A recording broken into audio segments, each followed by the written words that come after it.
Bonjour et bienvenue, voici notre tour d'horizon économique, géopolitique, sanitaire et boursier. Nous sommes le mardi 23 février pour comprendre comment tourne la planète finance. C'est sur la bourse au quotidien et nulle part ailleurs, et l'épisode du jour s'intitulera Crypto carnage ou correction somme toute classique. Bon, le Bitcoin perd 20% en 48 heures, l'Ethereum jusqu'à 28%, avant qu'il rebondisse de pratiquement 10% entre le milieu de la matinée et la mi-journée, donc ça reste évidemment très volatile. Et la question à se poser, c'est donc jusqu'où cette volatilité est-elle ou non anormale, et est-ce qu'on peut parler de crypto carnage? En fait, l'Ethereum est passé de 400 à 2000 dollars, autrement dit revenir dans la zone des 1400. Ça laisse encore de très jolis gains pour ceux qui se sont positionnés il y a 3 mois. Quant au Bitcoin, il avait doublé depuis le 1er janvier ou fin décembre, à peu de choses près. Si on repère 20%, ça laisse encore de la marge. En fait, je ne vais pas me prononcer, moi, sur le fait que 28% de repli ou 20% de repli, ça pourrait être dissuasif et marquer la fin du rallye haussier, parce que des corrections de 20 ou 25%, il y en a eu d'autres, et elles sont nombreuses. Bon, là, c'est vrai qu'en l'espace de 48 heures, ça fait mal. Le Bitcoin a reperdu, je crois, plus de 12 000 dollars. L'Ethereum, près de 600. Alors évidemment, il ne fallait pas être le dernier acheteur. Enfin, au-delà de la brutalité de la correction, qui, je le répète, n'est pas une première, ce que cela a de nouveau révélé, c'est la lenteur de l'exécution des ordres sur le Bitcoin. Et quand on est sur un actif extrêmement spéculatif et volatile, si on ne peut pas vendre ou acheter dans la minute, on s'expose à des écarts phénoménaux par rapport au prix où on pense acheter ou on pense vendre. Et sur l'Ethereum, vous avez beaucoup de spécialistes qui tirent la sonnette d'alarme concernant les coûts de transaction.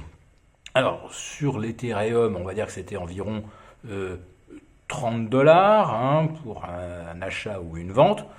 Alors, par rapport à un prix qui était de 1000 dollars au début de l'année, ça faisait déjà quand même 3% de frais. Il y avait quand même intérêt à ce que l'Ethereum ait du potentiel à la hausse. Et quand on vendait, on perdait 3% de plus. Mais là, les frais, maintenant, c'est 50 dollars. Et je l'ai lu, mais je pense que les vrais spécialistes des cryptos auront peut-être des chiffres plus solides que les miens, mais j'ai lu que certains qui voulaient absolument vendre l'Ethereum vite se sont vus imposer des frais de 120 dollars. Tout simplement parce que les plateformes ne suivent pas quand il y a un afflux d'ordre, comme ce que l'on a observé lundi. On a eu une multiplication par 30 des volumes, et on a revu ça également ce mardi matin, des volumes multipliés par plus de 25, par plus de 30, par rapport à la moyenne. Et évidemment, il y a un engorgement, et comme dirait Janet Yellen, il y a une certaine inefficience.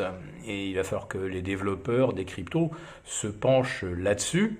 Le problème, c'est qu'une blockchain, c'est lourd à gérer, et que plus vous avez de volatilité et de multiplication des allers-retours, plus la blockchain à calculer s'allonge, et plus ça ralentit. Donc plus vous voulez accélérer, plus vous ralentissez en fait. Ce qui est quand même assez vertigineux. Et puis en ce qui concerne les transactions en Bitcoin ou les paiements en Ethereum, là aussi on va se heurter à un problème de frais. Et surtout, chaque opération d'achat, puisque là, on parle bien de réaliser des achats au travers de PayPal ou peut-être d'autres plateformes bientôt, enfin, d'autres fournisseurs de solutions de paiement, si enregistrer une opération vous coûte 300 000 ou 500 000 fois plus d'énergie que d'enregistrer un achat sur Visa ou Mastercard, il y a un moment où les écologistes vont se réveiller et vont hurler. Parce que c'est totalement absurde de consommer autant d'énergie pour enregistrer un paiement, je ne sais pas, d'un iPhone en ligne pour prendre quelque chose qui vaut environ $1000. Alors imaginez quand c'est moins de $1000, parfois la consommation d'énergie représente plus de valeur que l'objet, le bien ou le service qu'on a voulu acheter. Donc les écologistes ne vont évidemment pas pouvoir tolérer ça très très longtemps. Pour l'instant, personne ne leur a soufflé que le Bitcoin présentait une trace carbone insupportable, mais à mon avis, l'idée va vite faire son chemin.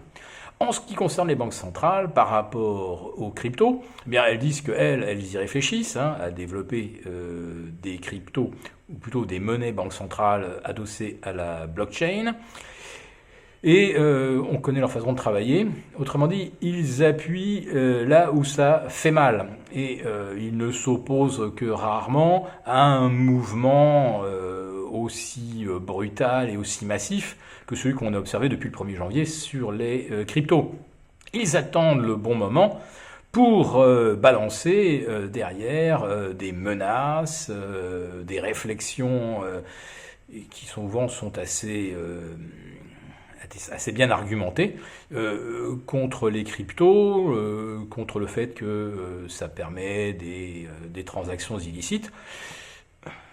Vous n'ignorez certainement pas que la plupart des demandes de rançon, les fameux ransomware, la rançon, elle est payable en bitcoin qui sont intraçables. Donc c'est vrai que les cryptos servent incontestablement de support ou d'auxiliaire à beaucoup d'activités illicites. Voilà. Donc l'Ethereum, je le disais, donc rebondit déjà de plus de 10% sur ses planchers du jour. Le Bitcoin reprend un peu plus de 7%. Autrement dit, par rapport à dimanche, bon, on se retrouve avec des consolidations d'une quinzaine de pourcents qui, je le répète, n'ont rien de vraiment extraordinaire dans l'historique des cryptos. Alors je passe rapidement sur l'évolution des marchés aujourd'hui, puisque justement, il n'évolue pas. Le CAC 40 est toujours scotché aux alentours de 5750, mais il commence à dessiner un petit rounding top. Même chose pour le S&P qui aligne 5 séances de baisse consécutives, ce qui n'est pas arrivé depuis longtemps. Peut-être un signe. Si cette vidéo vous a plu, n'hésitez pas à nous mettre un pouce. On vous retrouve demain, ou plutôt jeudi, pour le live.